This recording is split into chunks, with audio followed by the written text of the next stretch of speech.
Part 1 and Part 2, containing 5 and 7 questions respectively. A student is required to attempt 8 questions in all, selecting at least 3 from each part. In how many ways can a student select the questions? तो पहला question क्या है, कितने total? तो total question हैं 12.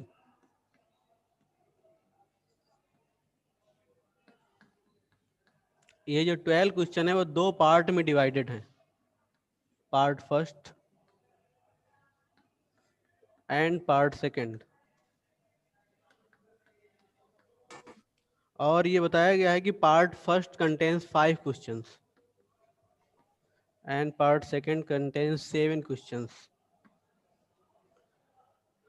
A student is required to attempt 8 question in all. एक student को 8 question attempt करने हैं.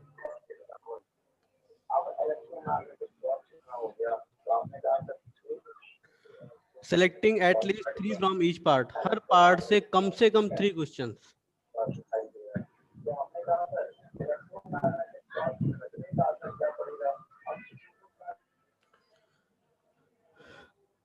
एक बार फिर से क्वेश्चन कह रहा है कि क्वेश्चन हमारे पास 12 हैं, 2 पार्ट्स में डिवाइडेड हैं. एक पार्ट में 5 क्वेश्चन, दूसरे में 7 क्वेश्चन. ये उसने और एक इंस्ट्रक्शन दे रखा है कि कम से कम हर पार्ट से एटलीस्ट 3, एटलीस्ट मैंने मिनिमम 3 क्वेश्चन रखने हैं. तो अब सपोज टोटल 8 अटेम्प्ट करने हैं, तो मैंने यहाँ से चालू किया, इस फर्स्ट पार्ट से.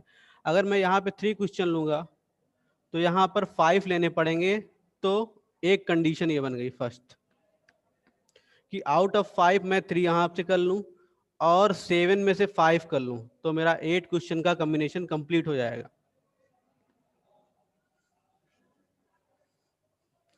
फिर या दूसरी कंडीशन, यहाँ से 4 कर लूँ तो यहाँ पर ही 4 होगा, तो 4 + 4 8 हो जाएगा.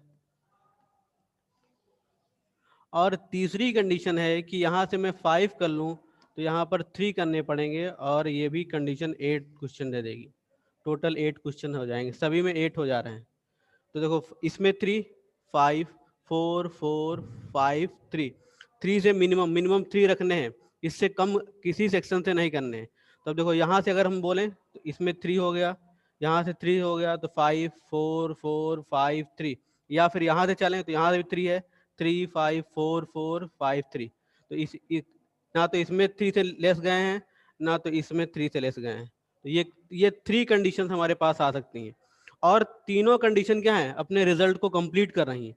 तो बीच में एडिशन रूल लग जाएगा. तो लिखेंगे कैसे, टोटल वेज. अब मैं कंडीशन फर्स्ट को रिप्रेजेंट कर रहा हूं, तो 5 में से 3 लेना है, तो ये हो गया 5C3.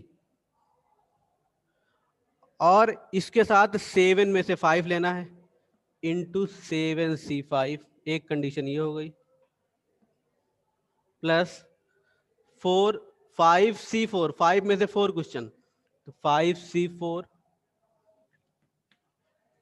Into 7C4 plus 5C5 into 7C3. और आंसर को अपने ये देखने के लिए कि हमारा जो लिखा है सही लिखा है कि नहीं. देखो सॉरी, यहाँ 5 नॉट 3. इन दोनों का एडिशन 12 आएगा हर जहाँ, और इन दोनों का एडिशन 8 आएगा. 3 + 5 8, 4 + 4 8, 5 + 3 8. ये 3 कंडीशन होंगी, इनको हम सॉल्व करके वैल्यू प्लेस कर देंगे, ये हमारा आंसर हो जाएगा. It is our answer.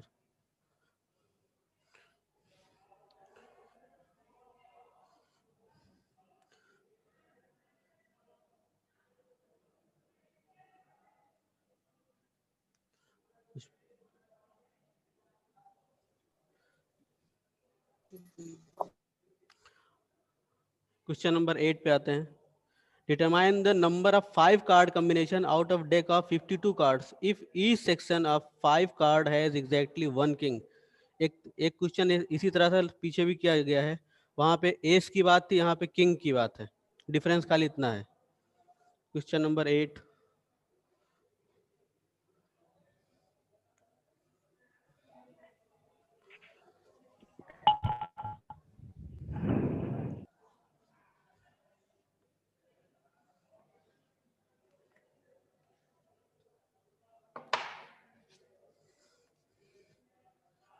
5 card की कॉम्बिनेशन बनानी है और as you know there are 52 cards in our whole combination whole deck और एक एस लेना है, एक किंग रखना है और 4 रिमेनिंग कार्ड्स रखने हैं।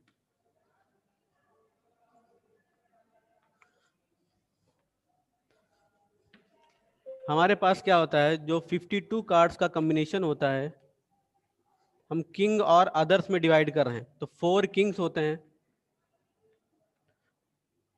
और 48 रिमेनिंग कार्ड्स होंगे। किंग को छोड़कर जो रिमेनिंग कार्ड्स होंगे वो 48 होंगे। मैंने बात की थी कि हमारे पास 4 सेक्शन होते हैं 13 के, हर में एक किंग, एक क्वीन, एक जैक, एक और एक एस होता है। तो 4 हो जाएंगे, 4 किंग हो गए और 48 रिमेनिंग हो गए। तो अब एक किंग मुझे रखना है, तो 4 में से एक किंग ले लिया और 4 कार्ड और कंप्लीट करने हैं वो रिमेनिंग कार्ड में से, तो 48 C4, ये हम इसको सॉल्व कर लेंगे, ये हमारा आंसर हो जाएगा 4C1 मल्टीप्लाइड विद 48C4। 4 एक किंग कितने में से, 4 में से, तो 4C1 और 4 रिमेनिंग कार्ड रखने हैं तो 48C4, टोटल 5 हो गया। 4 + 48 52 कार्ड्स हो गए।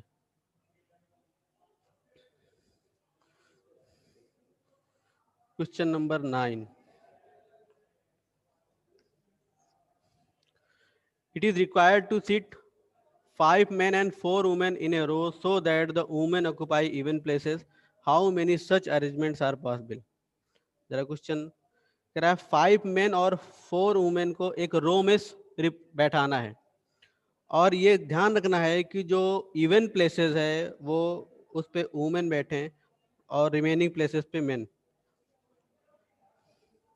तो अगर हम 5 और 4, कितने प्लेस हमको जनरेट करने पड़ेंगे, 9 प्लेसेस होंगे। 9 प्लेसेस में से इवन कितने हैं, तो अगर हम सीटिंग अरेंजमेंट देंगे तो हमको, चूंकि 9 पर्सन है हमारे पास, तो 9 प्लेस जनरेट होंगे। 1 2 3 4 5 6 7 8 9, इसमें से इवन कौन सा है, इवन मीन्स 2, ये इवन हो गया 4, फिर 6 एंड 8, 2 4 6 8। अब इस पे किसको बैठाना है, इस पे हमको लेडीज को, वुमेन को बैठाना है। अब ये बता रखा है कि हमारे पास ये नंबर ऑफ मेन है और it is number of women, और इनको छोड़ दे तो हमारे पास रिमेनिंग प्लेस कितने बचेंगे, 1 2 3 4 5, these are 5 places and there are 5 men. तो 5 प्लेसेस पे 5 मेन कैसे बैठ सकते हैं, 5p5 बेस से। और ये जो 4 प्लेसेस हैं और 4 वुमेन हैं उनको कितने वेज से बैठा सकते हैं, 4p4 वेज से। और चूंकि सबको सबको बैठा कर रिजल्ट देना है इसलिए बीच में multiplication rule. 5 5 places for men and there are 5 men are also here, so they 5p5 and 4 places for women and the number of women are also 4, so 4p4। अब 5p5 की वैल्यू होती है factorial 5 और 5p4 की value होती है factorial 4, तो ये हो गया फैक्टोरियल 5, ये इंटू फैक्टोरियल 4, वैल्यू निकाल लेंगे 5 इंटू 4 इंटू 3 इंटू 2 इंटू 1, और इसी तरह इसका भी।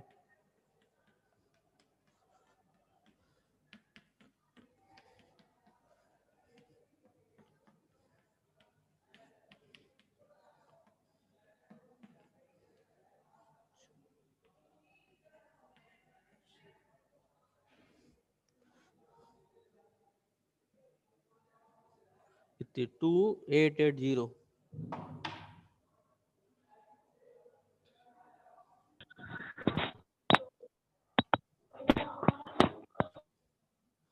The next question is question number 10।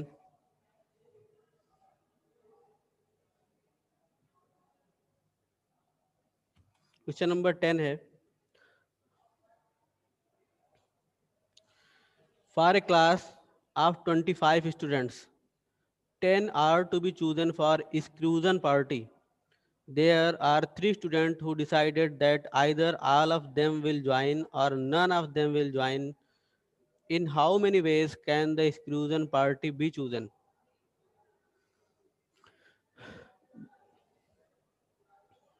जरा इसको मैं यहाँ से इरेज कर रहा हूँ.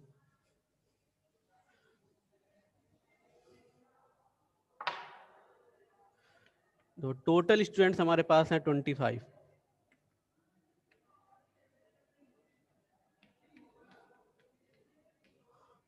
और 10 स्टूडेंट्स को इसमें सेलेक्ट करके एक्सक्लूजन पार्टी के लिए ले जाना है. फॉर एक्सक्लूजन पार्टी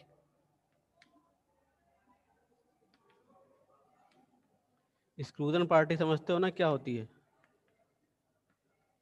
मतलब कोई भी हो, नॉलेज ट्रिप होती है, जैसे कहीं फैक्ट्री वगैरह के लिए विजिट करने जा रहे हो पूरे स्कूल के साथ, उसे हम एक्सक्लूजन पार्टी बोलते हैं. तो जैसे उस विजिट में हमको 10 स्टूडेंट्स को ले जाना है आउट ऑफ 25, लेकिन उसमें 3 स्टूडेंट्स का ग्रुप है, वो या तो साथ जाएंगे या फिर साथ नहीं जाएंगे.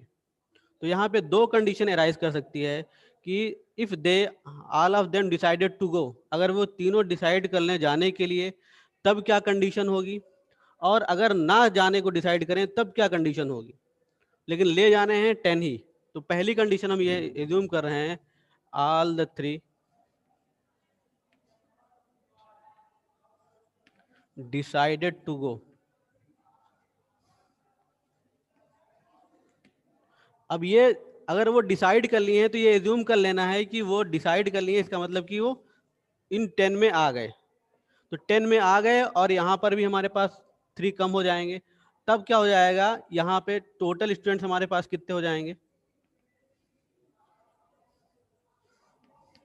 25 माइनस 3 मतलब 22. क्योंकि 3 ऑलरेडी हमारे पास आ गए, वो बोल दिए कि हमको जाना है, हमको रख लीजिए अपनी इस पार्टी में. तो अब हमारे पास जो बचे हुए स्टूडेंट हैं वो 22 बचे, क्योंकि 3 ऑलरेडी हमारे पास आ चुके हैं.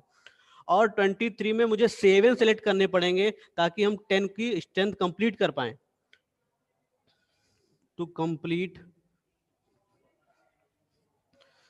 exclusion party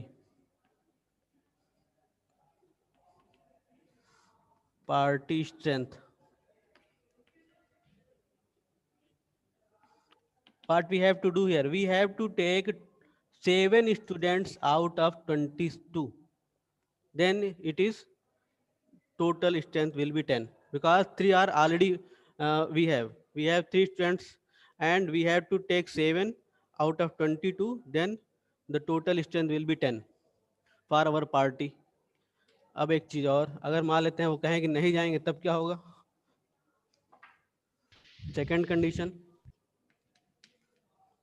when they decided not to go. अब ये कंडीशन है कि वो जाएंगे तो साथ जाएंगे, साथ जाएंगे तो तीनों को लेना है, और नहीं जाएंगे तो तीनों को हटा देना है. अब भी देखो, अगर वो नहीं जाएंगे तब भी चूंकि वो 25 में ही वो 3 स्टूडेंट थे, तो हमारे 3 स्टूडेंट्स कम हो गए, तब भी स्टूडेंट की संख्या हमारी जो स्ट्रेंथ है वो कम हो जाएगी. Then the total strength is 25 minus 3, it is also 22. लेकिन अब एक दिक्कत है, पिछली कंडीशन में वो 3 हमारे पार्टी में आ गए थे तो मुझे 7 को चूज करना पड़ा था. अब चूंकि वो 3 हम पहले से डिसाइड कर चुके हैं कि मुझे नहीं जाना है, तो अब 25 में से 3 गायब हो गए, 22 बचे. अब मुझे उसमें से 10 लेने पड़ेंगे अपनी 10 की स्ट्रेंथ को कंप्लीट करने के लिए. Then to complete strength of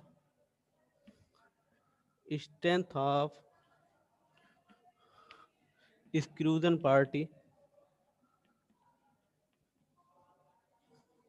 we have to take 10 out of 22.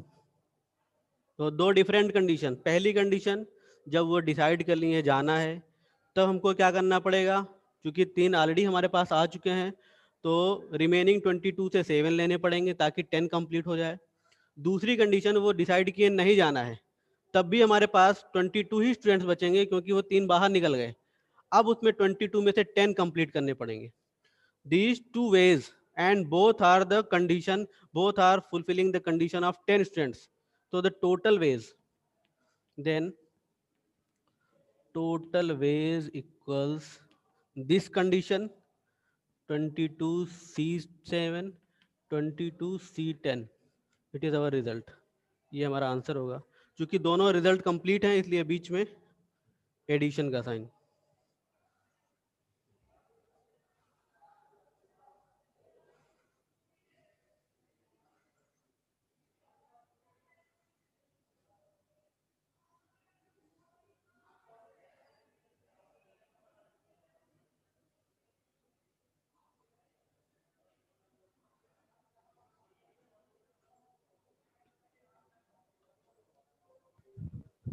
चलिए एक बार और बता दीजिए ऊपर।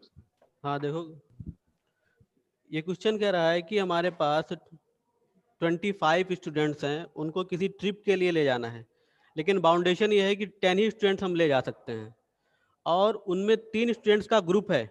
वो डिसाइड किए हैं या तो जाएंगे तो साथ जाएंगे, और उनमें से किसी को छोड़ना है तो आप तीनों को छोड़ दीजिए।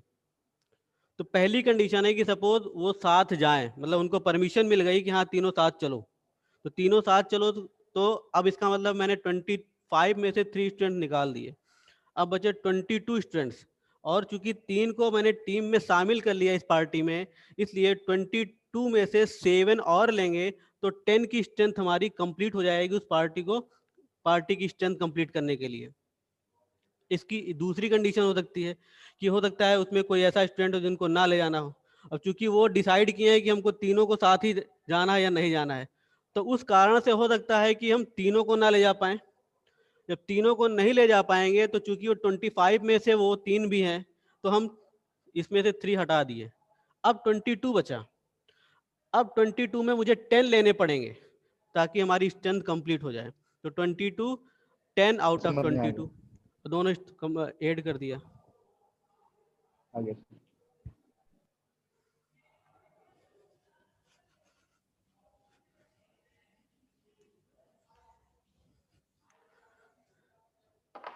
एक्सरसाइज का लास्ट क्वेश्चन है, एक वर्ड यूज किया है एसेसिनेशन।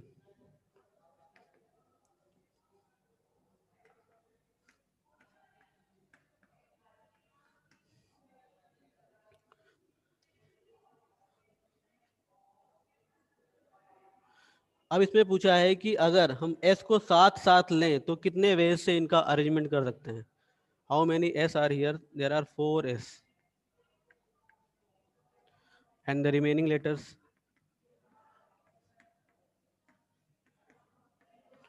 तरह क्वेश्चन पीछे हुआ है। अब देखो यहाँ पर जो लेटर हमने साथ रखे हैं वो सिमिलर लेटर्स हैं, तो सिमिलर लेटर्स हैं, उनको जहाँ पर भी रखना है, जहाँ पर रखने का मतलब मीनिंग हो ये हो गया कि ये इतने प्लेस जनरेट हो रहे हैं, यहाँ पे रख सकते हैं, यहाँ रख सकते हैं, यहाँ रख सकते हैं, यहाँ। लेकिन जहाँ पर भी ये लेटर आएंगे वो एक साथ आएंगे, तो हम कितने वेज से इनके डिफरेंट लेटर बना सकते हैं, इनको फॉर्म कर सकते हैं। तो पहला ये कि इसको एक साथ रखना है इसलिए 1 मान लिया, 2 3 4 5 6 7 8 9 10 टोटल लेटर्स यहाँ पर इस कंडीशन में 10 हो गए। अब जिसमें कुछ रिपीटेड भी हैं, ए हम 3 टाइम्स रिपीट कर रहे हैं, आई को 2 टाइम्स रिपीट कर रहे हैं और एन को 2 टाइम्स रिपीट कर रहे हैं। एस मैंने हटा दिया अब रिपीटिशन से, क्योंकि इसको जहाँ पे लेना है साथ लेना है।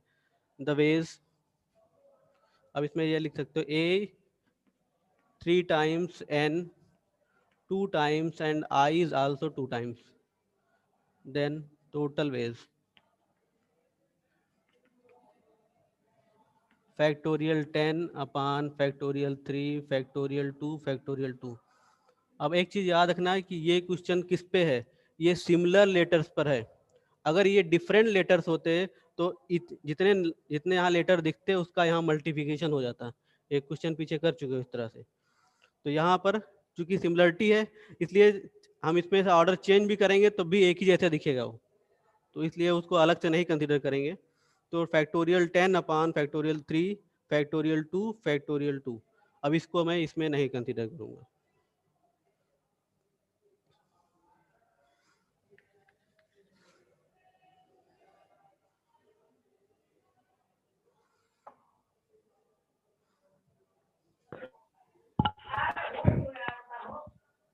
सर हाँ yes. Sir 9th number question नहीं समझ में आया। 9th, ठीक, फिर से एक बार एक्सप्लेन करता हूँ।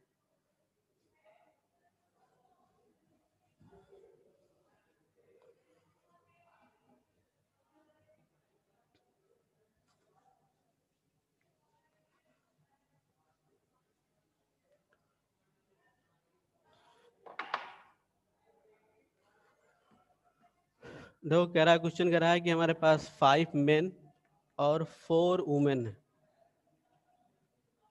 इनको एक रो में सीटिंग अरेंजमेंट देना है, मतलब एक ही रो में बैठाना है। और ये उसने रिस्ट्रिक्शन दे रखी है कि जितने इवेंट प्लेसेस अराइज करेंगे उस पे वुमेन की सीटिंग होगी, मतलब उस पे लेडीज बैठानी है, और रिमेनिंग प्लेसेस पर हमको जेंट्स बैठाने हैं। तो अब इस कंडीशन को फॉलो करते हुए हम कितने डिफरेंट वेज से इनका अरेंजमेंट दे सकते हैं।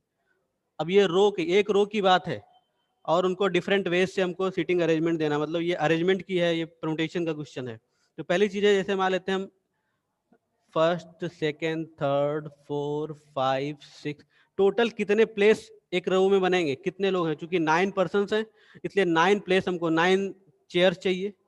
तो फर्स्ट सेकेंड, अब ये इस तरह से 7, 8, 9 हो जाएंगे। अब इसमें इवेंट कौन से हैं,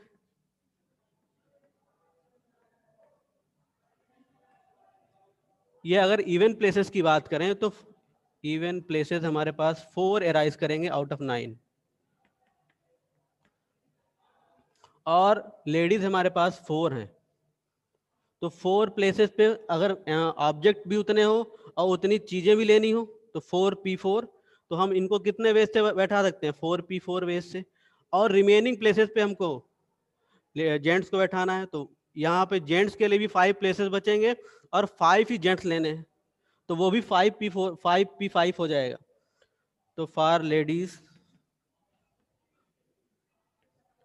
सीटिंग अरेंजमेंट,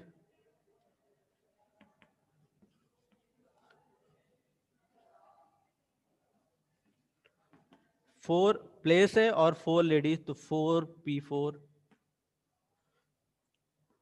और फॉर जेंट्स 5 प्लेसेस और 5 पर्सन्स, 5P5। और चूंकि दोनों को मिलाकर मुझे सीटिंग अरेंजमेंट बताना है, मतलब ये कंडीशन और ये कंडीशन लेकर टोटल का सीटिंग अरेंजमेंट बताना है, इसलिए मल्टीप्लिकेशन रूल यूज कर रहा हूं। तो 4P4 इंटू 5P5, अब ये वैल्यू मैं निकाल चुका हूं, वही आंसर हो जाएगा, फैक्टोरियल 4 इंटू फैक्टोरियल 5। अब जरा बताओ इसमें जो दिक्कत हो रही है, यहाँ ना समझ में आए।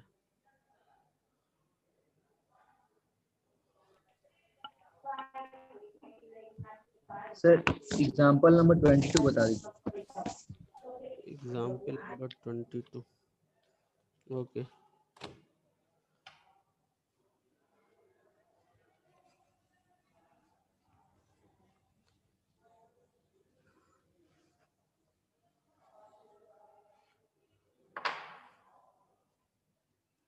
देखो इसमें एक क्वेश्चन आता है, जनरल क्वेश्चन है वो, एक तरीके से कई बार पूछता है कि ऐसे कोई वर्ड दे देगा, तुमसे पूछेगा कि इस वर्ड को अगर हम इसको डिक्शनरी के तरह अरेंज करें तो इसका 50th वर्ड कौन सा होगा, इसका 30th वर्ड कौन सा होगा, इसका 12 वर्ड कौन सा होगा। मतलब वैसे क्वेश्चन यहाँ पर कुछ पूछा गया है। जैसे एक अगेन वर्ड ले लिया उसने,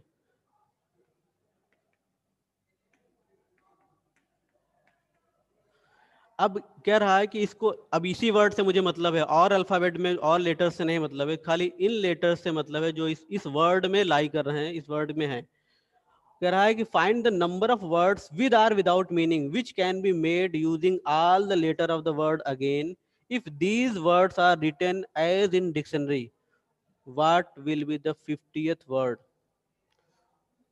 तो पहले तो ये बताना है कि इसमें कितने वर्ड्स बन सकते हैं विद आर विदाउट मीनिंग, पहली चीज।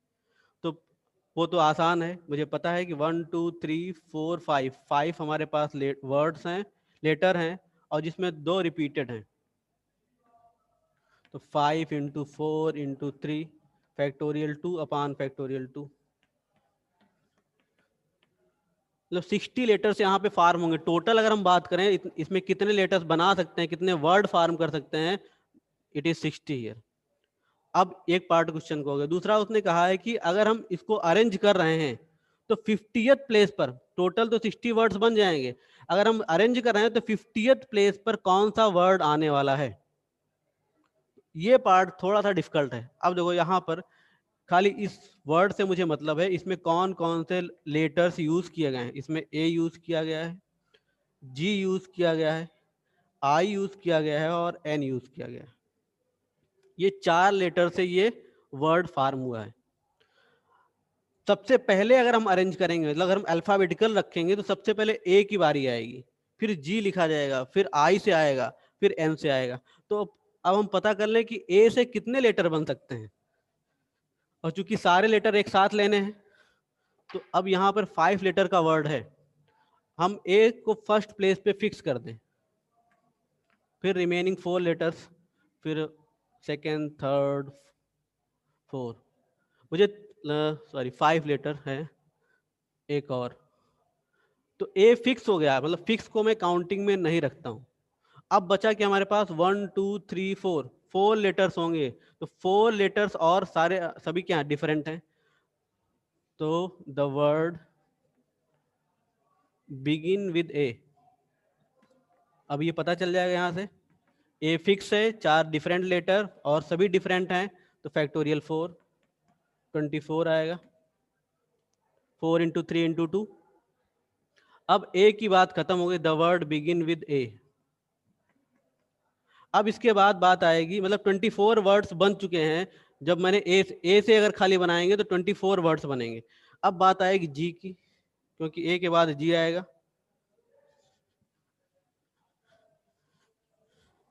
अब जी को फर्स्ट प्लेस पे रखा,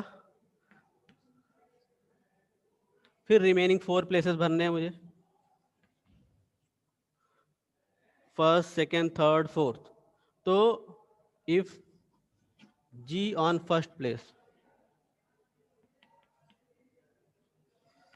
तो 1 2 3 4। अब देखो बचेगा क्या हमारे पास, अगर जी फर्स्ट प्लेस पे आ गया तो 2 ए बच जाएंगे और आई और एन बच जाएगा। दीज आर 4 लेटर्स हियर, और उसमें 2 रिपीटेड हैं, कौन से, ए। तो 24 वैल्यू फैक्टोरियल 4 की, उसको 2 से डिवाइड करेंगे तो 12 हो गया। अगर हम जी तक ए और जी बना रहे हैं तो 24 और 12 36 लेटर अब यहां तक बन चुके होंगे हमारे। अब बात आएगी आई की। जब आई फर्स्ट प्लेस पे आए, आई ऑन फर्स्ट प्लेस, फिर से अब आई फर्स्ट प्लेस पे आएगा तो ये फर्स्ट प्लेस पे चला गया। अब हमारे पास क्या बचेगा, ए डबल, 2 ए बचेगा, एक जी बचेगा, एक एन बचेगा। 4 लेटर्स होंगे जिसमें 2 रिपीटेड हैं। तो when I on first place,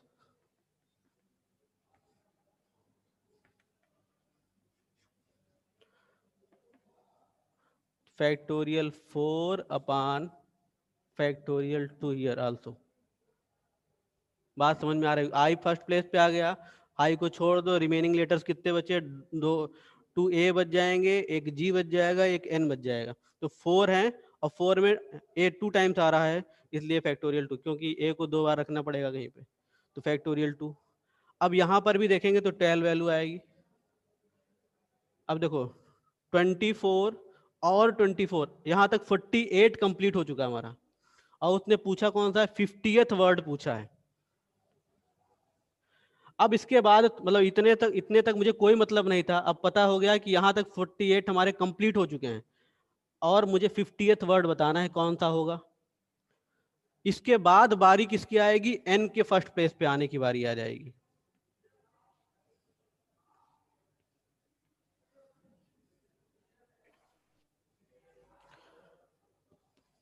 अब देखो एन के बाद, अब जब मुझे लग गया एकदम क्लोज हम पहुंच गए हैं, तो अब यहाँ से हम अरेंजमेंट करना चालू करेंगे, जैसे अल्फाबेटिकल अरेंज करते हैं। एन तो फर्स्ट प्लेस पे फिक्स हो गया, मेरे पास कौन कौन से लेटर हैं, 2 ए हैं, आई है, जी है, एन है। तो इसमें एन को मैं यहाँ पे रख दिया हूँ। अब इसके बाद मैं देखूंगा अल्फाबेटिकली ये जो बचे हुए लेटर्स हैं इनमें कौन कौन से कैसे रखे जा सकते हैं।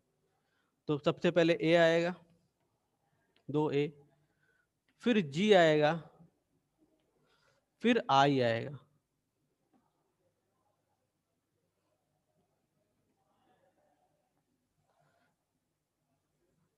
ये वर्ड बनेगा। ये कौन सा वर्ड है? ये 49th वर्ड है।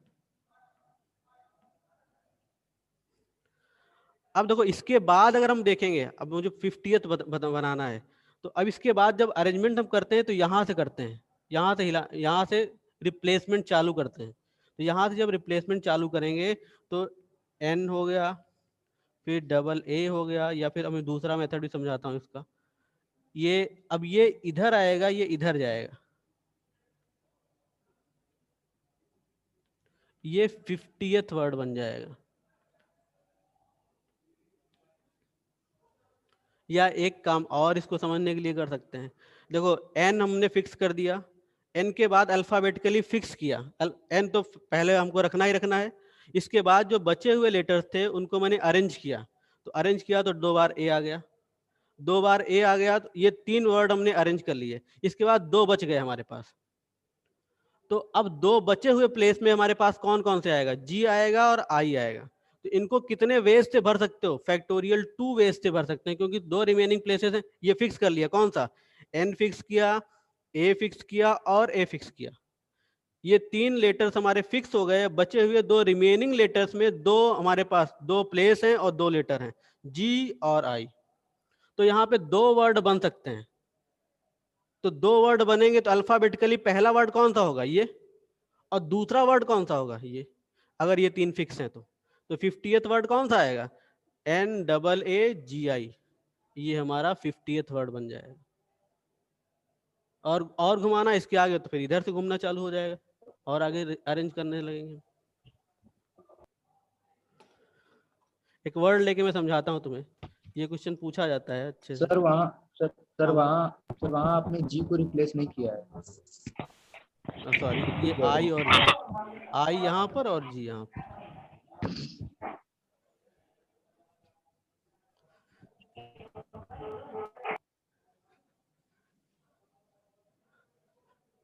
How much time is left? देखो जैसे मान लेते हैं एक वर्ड में लिखता हूँ कोई, जैसे सपोज मैंने लिख दिया SHYAM, श्याम।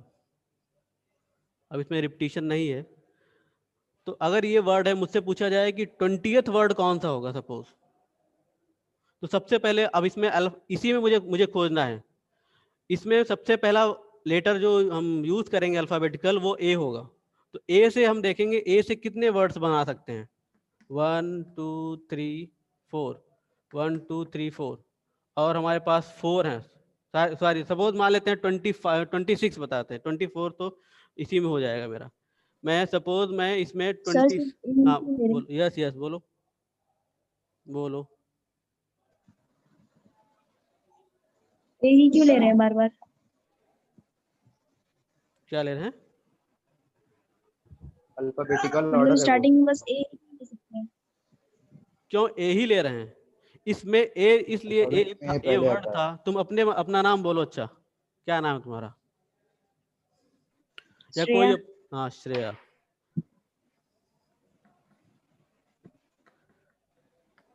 तुम्हारे नाम में भी ए है यार, तो अब क्या किया जाए? ये छोड़ दिया जाए तुम्हारे नाम का? मुझे सपोज ये पता करना है कि श्रेया ये जो वर्ड है ये किस रैंक पे आएगा। रैंक पूछी जाती है। Rank means the place where this word lies if we arrange the whole word according to dictionary. अगर डिक्शनरी माने होता है अल्फाबेटिकल अरेंजमेंट, तो अगर अरेंज करते हैं तो ये श्रेया वर्ड कब आएगा? तो श्रेया वर्ड देखो, अब श्रेया में ए सबसे पहले आएगा इसमें। तो पहले तो ए से वर्ड बनेंगे। तो ए से कितने वर्ड? 1 2 3 4 5, फैक्टोरियल 5, और सभी डिफरेंट हैं। मैंने ए क्या किया? ए को फर्स्ट प्लेस पे फिक्स कर दिया, तो रिमेनिंग कितने लेटर्स बचे?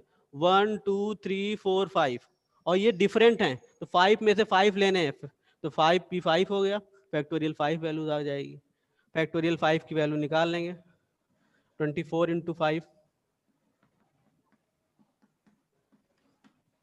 120 वर्ड्स। अब इसके बाद बारी किसकी आएगी? ई की आएगी। ई से भी देखेंगे हम, तो ई से भी फैक्टोरियल 5 बन जाएंगे। ई के बाद एच की बारी आएगी। H से भी फैक्टोरियल 4 फैक्टोरियल 5 बन जाएंगे, और H के बाद R आएगा, R. Yes. R से ही फैक्टोरियल 5 बन जाएंगे। मतलब तुम्हारे वर्ड को चालू बिगिन होने के पहले इतने हम वर्ड्स बना चुके होंगे। अब इसके बाद बारी आई किसकी? S की। अब देखो S हमने फर्स्ट प्लेस पे फिक्स कर दिया, और उसके बाद हम अल्फाबेटिकल अरेंजमेंट देखेंगे। तो S को अगर हम फर्स्ट प्लेस पे फिक्स कर दें तो सबसे पहले क्या रखेंगे? A रखेंगे ना। इसमें S तो फिक्स हो गया पहले प्लेस पर, जो रिमेनिंग लेटर्स बचे उनको मैंने अल्फाबेटिकल अरेंज किया, तो सबसे पहले A को अरेंज करेंगे। और तुम्हारा जो वर्ड है, जो तुम्हारे नाम की स्पेलिंग है, उसमें S के साथ H आ रहा है, S के साथ A नहीं आ रहा है। तो मैंने क्या किया, S और A से जितने लेटर निकलते हैं, बन सकते हैं, उनको बना के खाली छोड़ दिया। तो अब देखो 2 प्लेस फिक्स हो गए। रिमेनिंग कितने बचे? रिमेनिंग हमारे पास 1 3 6, तो और 4 बच जाएंगे, तो फैक्टोरियल 4 हो गया। अब मैंने इसको छोड़ दिया यहीं पे। इसके बाद बारी आएगी, S फिक्स है और उसके सेकंड प्लेस के लिए हम पहले मारामारी करेंगे। तो सेकंड प्लेस हमारा दूसरी बार H पे आएगा। S अब H फिक्स कर दिया। A के बाद किसकी बारी आएगी? H की बारी आएगी। अब ये 2 हमारे नाम से मैच कर, तुम्हारे नाम से मैच कर रहे हैं। अब इसके बाद फिर अल्फाबेटिकल जो रिमेनिंग प्लेस है उनको अरेंज किया, तो इसके बाद मुझे A दिखने लगेगा। अब तो गड़बड़ हो रहा, तुम्हारा नाम की स्पेलिंग फिर यहाँ से गलत हो जाएगी। तो फिर मैंने क्या किया, ये 3 प्लेस फिक्स हो गए। हाँ हाँ, पहले सुन लो पूरी बात। ई है ना सर यहाँ पे ई रहेगा ना? सॉरी, E, हाँ ना S और H एस पहले, हाँ पहले E की बारी आएगी, फिर H की बारी आएगी। तो एक बात और इसको भी निकाल के छोड़ दो, यही फैक्टोरियल 4 हो गया। इसके बाद H की बारी आएगी। अब S हो गया, H हो गया, और इसके बाद जब अरेंज करेंगे तो A आ जाएगा मेरा। S और H आ गए, इसके बाद यहाँ पर A आ गया, मुझे A नहीं चाहिए था, तो A। अब ये 3 वर्ड फिक्स कर दिए, तो रिमेनिंग 3 हमारे पास और बचेंगे, तो फैक्टोरियल 3।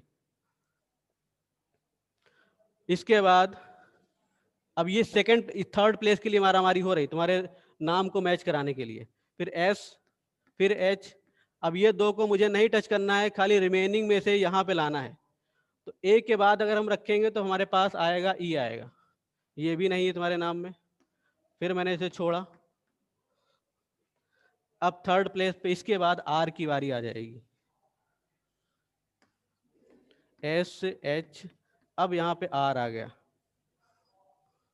अब देखो S H R रख दिया, तो अब इसके बाद में 4th प्लेस के लिए देखूंगा, तो यहाँ 4th प्लेस हो गया तुम्हारा। 4th प्लेस में जो रिमेनिंग 3 है हमारे पास, तो पहले सबसे पहले A आएगा, फिर 2 बच गए, तो अब ये 4, ये थर्ड